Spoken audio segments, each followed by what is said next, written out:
Hello, હું મિત્તલ પટેલ. કેમ છો? મારો આજનો આર્ટિકલ છે આપણે પુસ્તકો શા માટે વાંચવા જોઈએ.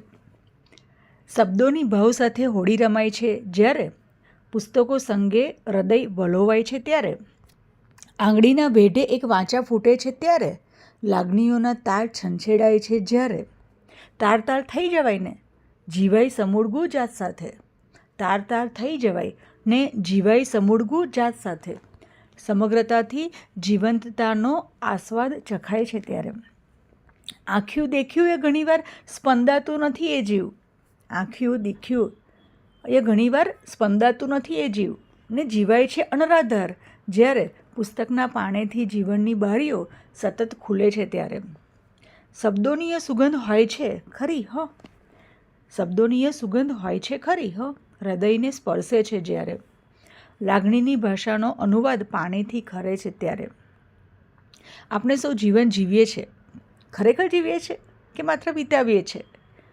આપણે સૌ સંબંધો જાળવીએ છીએ, ખરેખર જાળવીએ છીએ કે માત્ર સાચવીએ છીએ. આપણે સૌ પ્રકૃતિને ભાળીએ છીએ, ખરેખર ભાળીએ છીએ કે માત્ર જોઈએ છીએ. આપણે સૌ પુસ્તકોના સાનિધ્યમાં આ પાંગરવાણી, આ વિકસવાની, આ નિરખવાની, આ જાળવવાની, આ જીવનમાં સાચા જીવવાની સમૃદ્ધિ પામી શકીએ છીએ. પુસ્તકો આપણને અનુભૂતિના વિશ્વમાં લઈ જાય છે. પુસ્તકો આપણને વૈચારિક પાંખો આપે છે, નવા સપનાઓ જોવાની, તેના આગોશમાં ઉડવાની તક આપે છે. અને કુદરત દ્વારા આપણને સતત જે શ્રેષ્ઠ તકો મળતી રહે છે એની પ્રતીતિ કરાવે છે, તેને ઝડપતા શીખવાડે છે, એના પડખે સતત સાર્થક જીવનના પગથિયાં ચઢતા શીખવાડે છે. આપણે વિચાર શૂન્ય બની જઈએ છીએ ને ત્યારે આપણે જીવન શૂન્ય બની જઈએ છીએ.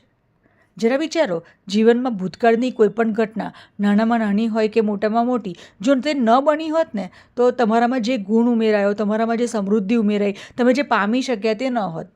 કંઈ પણ જીવનમાં કારણ વગર નથી બનતું. કોકને મળવું, કોકની જોડે પરિચય થવો, કોઈક ઘટના નાની કે મોટી જીવનમાં આકાર લે છે ને તે કંઈક ને કંઈક કારણ લઈને તમારા જીવનમાં આવે છે, માત્ર માધ્યમ બનીને, માત્ર કારક બનીને, માત્ર નિમિત્ત બનીને. આજે કુદરતનું સિંક્રોનાઇઝેશન છે ને, આજે ચૈતન્ય દ્વારા બનતું ઘટનાચક્ર છે, તેને સમજવાનું સૌંદર્ય આપણને પુસ્તકો આપે છે. તમે શ્રી અરવિંદને વાંચો, તમે જીવનની અંદર રહેલ સાચા જીવનનો પરિચય તમને મળશે. તમે શ્રી ગુણવંત શાહને વાંચો, તમને કડવા ગુંઠરા સાથે જીવનમાં જીવનીય ક્ષણોની મીઠી સોડમ પ્રાપ્ત થશે. તમે કાકા સાહેબ કાલેલકરને વાંચો, તમે પ્રકૃતિના મિત્ર બની જશો. જાણે તમે હિમાલયને નજીકથી અનુભૂતિ કરી લીધાની ઝલક મળશે. તમારામાં વાદળને જોવાની, આકાશને નિરખવાની, વરસાદને માણવાની, માટી સાથેના જોડાણની એક અલૌકિક અને નવી જ દ્રષ્ટિ મળશે.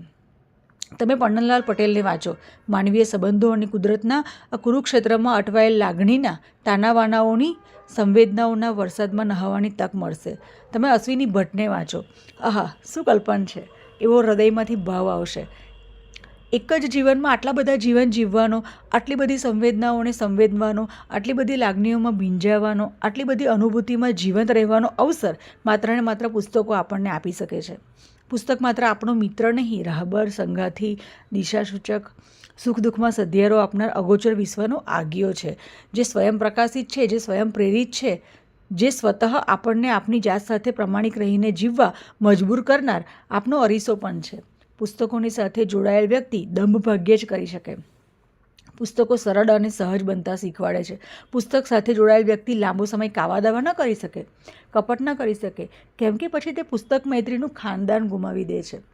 પુસ્તકો આપનું માનસ સુધારી સારા માણસ તો બનાવે છે, પણ સાથે સાથે આપણા હૃદયના ભાવોનું દિવાળી કામ કરીને શુદ્ધિકરણ પણ કરે છે. એ જ છે પુસ્તક મૈત્રીની ભવ્યતા. Thank you.